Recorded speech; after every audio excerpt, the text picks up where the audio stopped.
You can sort of have a, cordial relationship with people and be warm, but it's those intimate, direct connections. So out of these initial dialogues, there was a kind of consensus, and then there was a tremendous energy that was generated, but there wasn't funding to continue. So Dan came up with a model whereby we could launch the dialogue here in Albuquerque. So I came as one of the participants as Moonhawk's teaching partner in 1998, and was immediately brought into a kind of transformative field where it must be what people used to feel back in the days when you had a really good powwow. And that's what Danny used to talk about. He called it, powwow time.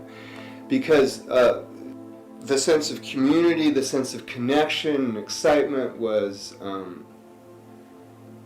really amazing. And the level of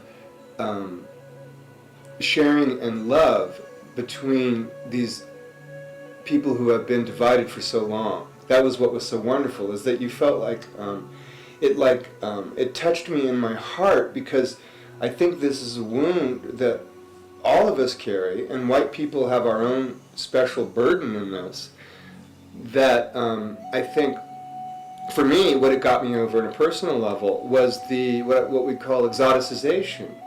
That is, the whole Pocahontas syndrome, that Native American indigenous people are in this pure, pristine state, and that they had it all and we lost it, but I didn't necessarily subscribe to it. It may have been a little bit more enlightened in my thinking. I think I still had a lot of those stereotypes that we have until first contact. So for me, that was my real deep, intense first contact with Native America, other than some field work that I'd done on the Sioux language.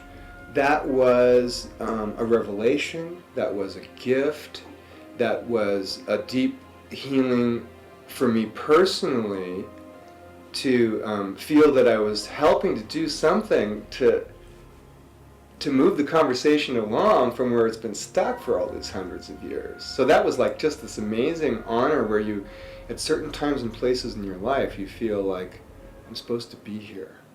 There's nowhere else to be. There's nothing more important.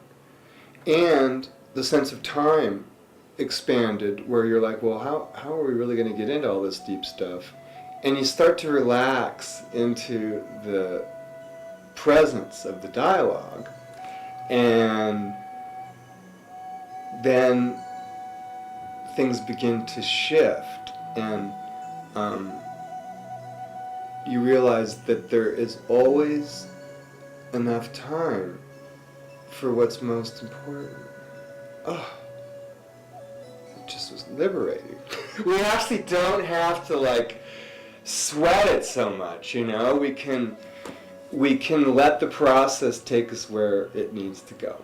And so that was kind of like climbing into the whitewater raft and let's see where this puppy's going to go. And so through the course of these dialogues, the whole worlds would be born and die, in the space between each of the sharings. And it becomes a kind of deep, empathetic connection, because most of the time you're sitting there silent in these dialogues, which is so different from most of the testosterone-driven, look at how wonderful I am kind of approach to academic conferences.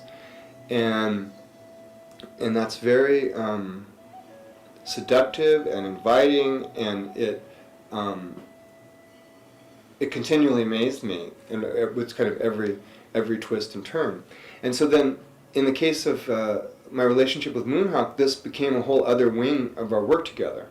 And so we used the film in our teaching, the language of spirituality, and would continue to draw back on these examples and bring them back into our work. So in 2003, out of this work, I organized a conference at the American Anthropological Association in Chicago with 5 presenters on the work of Benjamin Lee Whorf, who had been systematically vilified, as I mentioned earlier, by suggesting that the experience of reality that we have has something to do with the language that we speak. And so in this conference, I brought together people from different disciplines to assess the legacy of Whorf. This was in 2003. And the good news there was that Whorf was back in a big way, and that the dark ages in Whorfian studies had begun to dissipate, primarily because the people who had been beating up on him for so long were shown to be charlatans and people who had never actually read his work.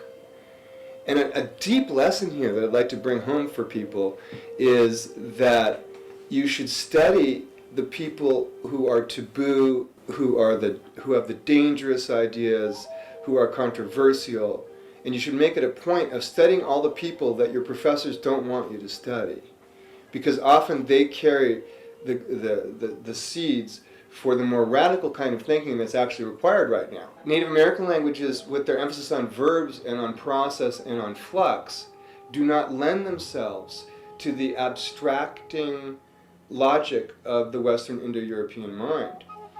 What a wonderful thing that's been, it's brought us to all of this, and what a terrible thing that's been, it's brought us to all of this. So, in the case of the Native American logic, it's one that is rooted in the vital world and in attention to process and to an intimacy with the more than human dimensions of experience.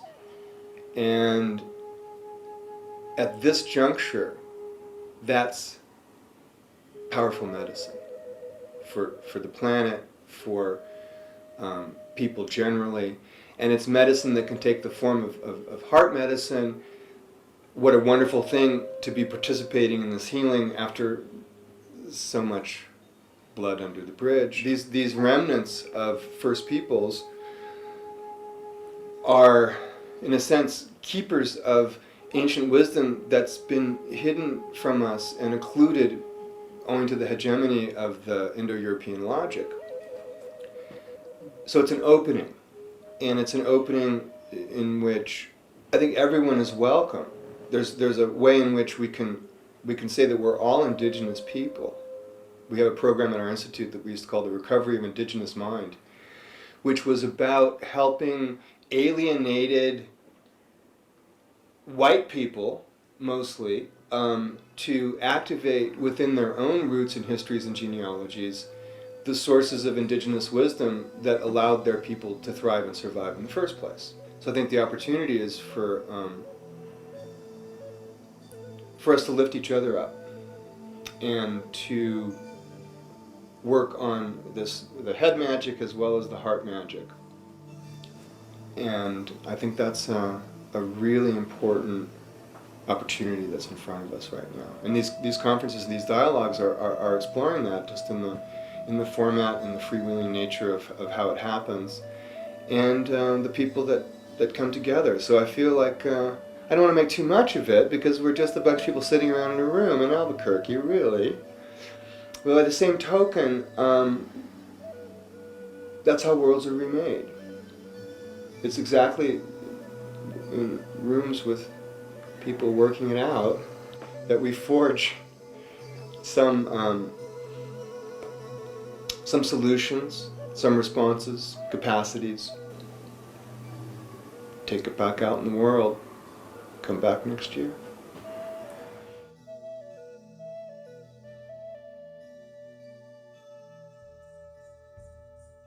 I bought a house in Sonoma County in 1988, and I found myself over the last 20 years becoming indigenous to that place. It's like being on a first name basis with nature. There are these beautiful little golden finches that I feed, and I've gotten to know them individually. And there are these hummingbirds. There's one I call him Pushy, because he tries to push all the other hummingbirds away. And you start to see the intricate dynamics. I just find that so nurturing and so connecting. And so that's just become a really important part of my life. I can't imagine not being in that kind of relationship. And it takes a commitment to cut through it all, because we're such a rootless people.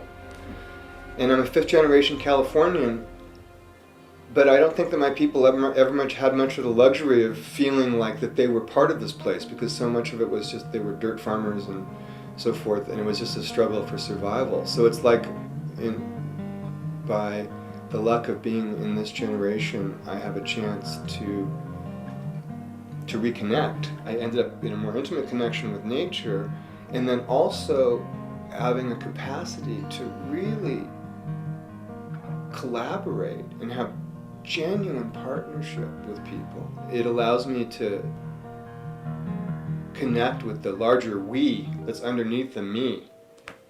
And that's the wind beneath my wings right now, I think.